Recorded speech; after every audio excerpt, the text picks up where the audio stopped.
Step into the shadowy realm of Stephen King's Dark Tower series, and you'll find yourself face to face with one of the most menacing figures in modern fantasy, Walter Padick, also known as the Man in Black, and by many aliases, is equal parts sorcerer, manipulator, and a harbinger of chaos. Whether he's whispering lies to trusted allies, orchestrating apocalyptic schemes, or trading riddles, Walter Padick embodies the allure of the unknown. But who's he really? A man? A myth? Or just a nightmare made flesh?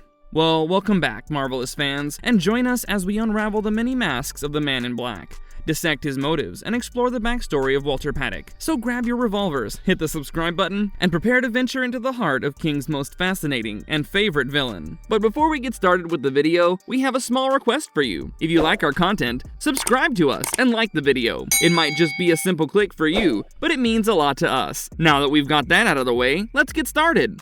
Who is Walter Padick? Few villains in literary history are as multifaceted, or multi-faced, as Walter Padick. Walter is a force to be reckoned with, as the central antagonist of the Dark Tower series, and a recurring villain throughout King's expansive mythos.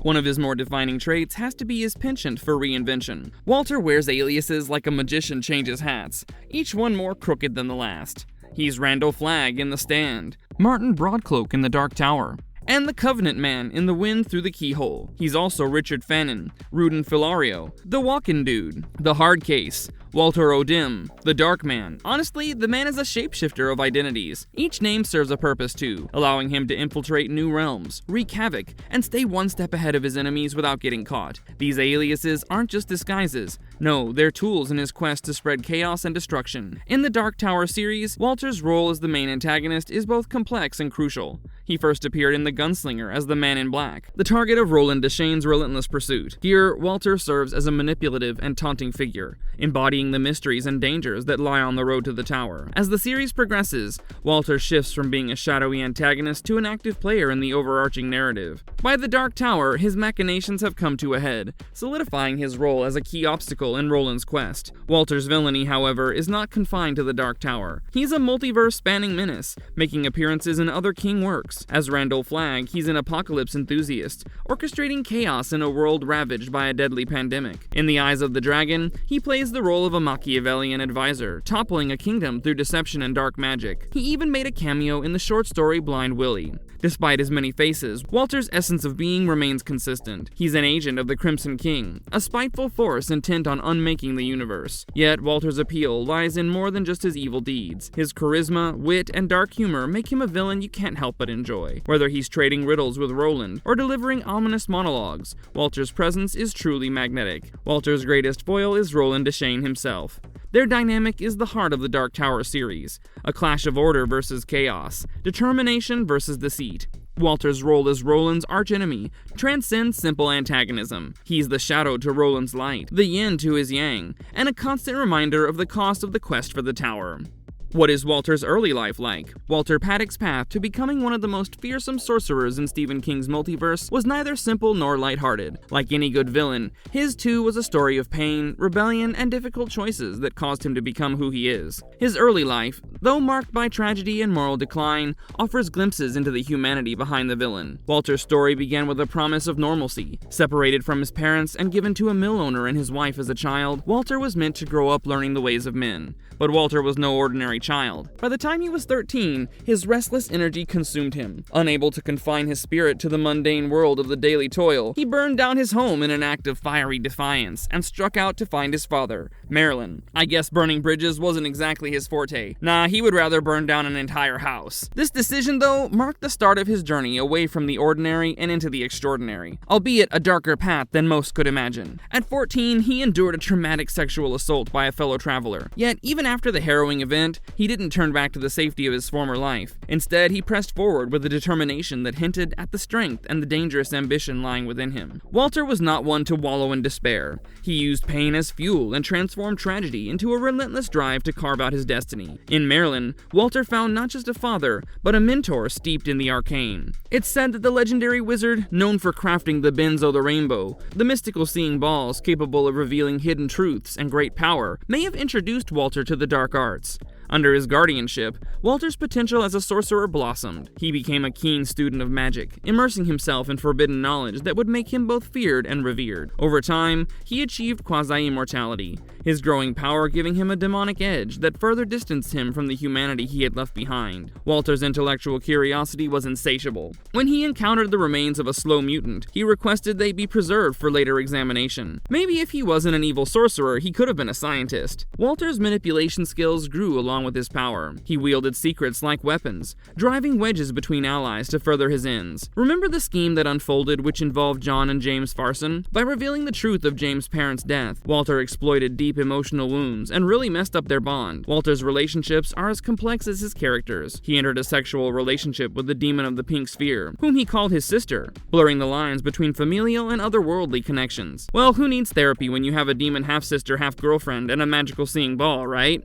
How did Walter begin his dark career? If there's one thing Walter Padick loves more than wreaking havoc, it's finding inventive ways to cause it. In The Eyes of the Dragon, he is disguised as Flag, who doesn't just dabble in treachery, he practically wrote the book on it. His schemes in the peaceful kingdom of Delane showcase his skill in dark magic and ensure everyone else's lives are infinitely worse. When Flag, aka Walter, first showed up in Delane, he was the picture of a loyal royal advisor. Having served multiple generations of the Delanian monarchy, Flag presented himself as a wise and reliable figure. Don't be fooled though, cause he's less trusted counselor and more snake in a wizard's robe. His goal is to bring Delane to its knees and usher in 1,000 years of anarchy. A bit ambitious, but hey, every villain needs a hobby. Flag's initial plan to destabilize Delane involves targeting Queen Sasha, a beacon of kindness and wisdom. She's pregnant with Thomas, and Flag decides that both her life and her unborn child are obstacles, so he convinces the Queen's maid to assassinate her. Although Sasha dies, her son Thomas survives. A minor hiccup in Flag's master plan. With Queen Sasha gone, Flag sets his sight on King Roland and his sons, Peter and Thomas. Peter, the Golden Son, is everything the future king should be. Noble, brave, and intelligent. Naturally, Flag can't have that. Thomas, on the other hand, is insecure and desperate for approval, making him the perfect pawn. So Flag poisoned King Roland using dragon sand and framed Peter for the murder by planting the evidence in his chambers. This resulted in Peter's life imprisonment in the Needle, a towering dungeon at the heart of Delane. Two birds with one stone. With Peter out of the way, young Thomas is crowned king, but since he's too young and a bit reluctant, much of the power was handed to Flag, effectively making the Dark Sorcerer the true ruler of Delane. He whispers doubts and fears into the boy's ears, and really plays with his insecurities. Meanwhile, locked up, Peter now has plenty of time to unravel the mystery, and figures that Flag is behind the whole scheme. He finally breaks free, gathers allies, and confronts Flag in the royal chamber. But Flag, ever the showman, reveals his true demonic nature. Just as it seems Peter and his companions are doomed, Thomas intervenes with King Roland's bow and shoots Flag's eye. Flag, in a desperate attempt, uses his magic to disappear before they can finish him off for good. The story doesn't end here. Haunted by his actions and despised by the people of Delane, Thomas seeks redemption and justice, and leaves the kingdom with his friend Dennis to track down Flag. What is Walter's role in The Wind Through the Keyhole? Walter Padick dons the alias of the Covenant Man in The Wind Through the Keyhole, where he brings his unique brand of destruction to the life of Tim Ross. A tax collector by trade, but a troublemaker by choice, the Covenant Man manages to turn a seemingly mundane profession into a whirlwind of deception, magical mischief, and moral lessons. The tale begins with the Covenant Man riding into Tim's life, following the mysterious death of his father, supposedly at the hands of a dragon. Walter, in this guise, is tasked with collecting taxes from the townsfolk. If they come up short, he's more than happy to evict them, or snatch their most prized possessions. Walter's charm and silver tongue lure Tim into an uneasy friendship. He offers the boy a magical key that can unlock any door, but only once. Like most of Walter's gifts, it comes with strings attached, of course. Young Tim uses the key to uncover his father's lucky coin, and deduces that it was, in fact, Big Kells, not a dragon, who was responsible for his father's death. The same Big Kells who was his father's friend, who later married his mother after his father's death. Talk about family drama. While you'd think exposing a murderer would be enough, the Covenant Man isn't done stirring the pot.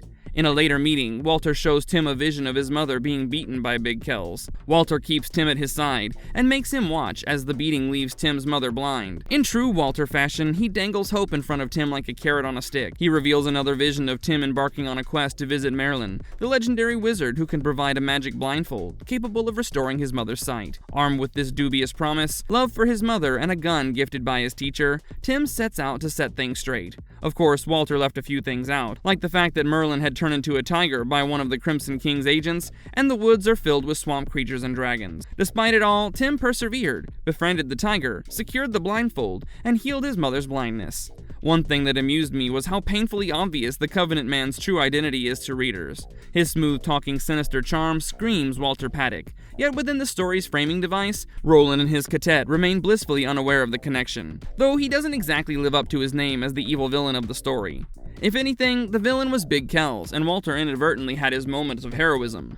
What is Walter's role in the Dark Tower series? What is Walter's endgame and fate? Walter Padick, under various aliases, has weaved himself intricately into Roland Deschain's journey toward the Dark Tower. One of his first guises was of Martin Broadcloak in The Gunslinger Born, the sorcerer who moonlights as a homewrecker. As a court magician of Gilead, Martin seduces Roland's mother, Gabrielle, to enrage young Roland into prematurely taking his gunslinger trial at the tender and unheard age of 14. Martin bets on Roland's failure, but the boy surprises everyone by succeeding. King Stephen ordered Martin's arrest, but the sorcerer flees through a magic gateway because if there's one thing Walter's good at, it's leaving when things get tough. Later, when Roland's soul gets trapped in Marilyn's grapefruit in the long road home, Walter takes control of the visions Roland sees and plans to assassinate King Stephen through Gabrielle. When this fails, he allies with John Farson, the mad revolutionary whose schemes lead to Gilead's downfall. At one point, Walter saves Clay Reynolds after the latter informs John Farson about the Pink Sphere's location. Instead of simply seizing the sphere, Walter hatches a convoluted plan involving Charles Champignon, writing a glowing letter of recommendation for Kingston, a patsy tasked with infiltrating the city to retrieve the sphere. Predictably, Kingston is killed, and Walter resurrects him, helps him escape, and goes after the sphere himself. He then held Randolph's family captive to coerce a betrayal against Roland, only to betray Randolph himself and kill his wife and child. Yeah, he's cruel like that. At the Battle of Jericho Hill, under the alias Rudin Filario, he shoots and kills Roland's best friend, Cuthbert Allgood. After the battle, Walter, now taking on the Men in Black persona, begins a cat-and-mouse game with Roland across the desolate mid-world landscape. This journey, marked by barren wastelands and existential dread, is interrupted only by Walter's penchant for meddling. At one point, he tempts Roland to sacrifice his traveling companion, Jake Chambers. Eventually, Roland catches up with Walter at the far side of the Cyclopean Mountains, and a palaver ensues. Walter uses a deck of personalized tarot cards to foretell Roland's future and shows Roland visions of the Dark Tower's many levels, leaving the gunslinger comatose for hundreds of years. Walter then plants bones in his clothes to stage his death before vanishing once again. Walter returns in the guise of Richard Fannin and recruits Andrew Quick, a former enemy of Roland, to stop the gunslinger's cadet. His schemes take him to the Emerald City, where he poses as the great and terrible Oz. It doesn't end well for Andrew Quick, but Walter escapes again, leaving Marilyn's grapefruit as a parting gift behind. Walter's endgame was to take over the top of the Dark Tower and become god of all. In a final twist, Walter tries to exploit Mordred Deschain, Roland's monstrous son, but Mordred is unimpressed by Walter's theatrics and turns the tables on him. Walter meets his gruesome end at the hands of Mordred, proving that even the most cunning villains can't outmaneuver a spider monster with trust issues. Don't worry though, because the Dark Tower series remains in a time loop, so Walter's fate is left uncertain and unknown. Marvelous verdict. From Walter Padick's tangled web of aliases to his penchant for grand schemes, Walter's presence looms large across the Dark Tower series. You really can't escape the guy, but he's the villain you can't help but hate, but also low-key admire, or is that just me?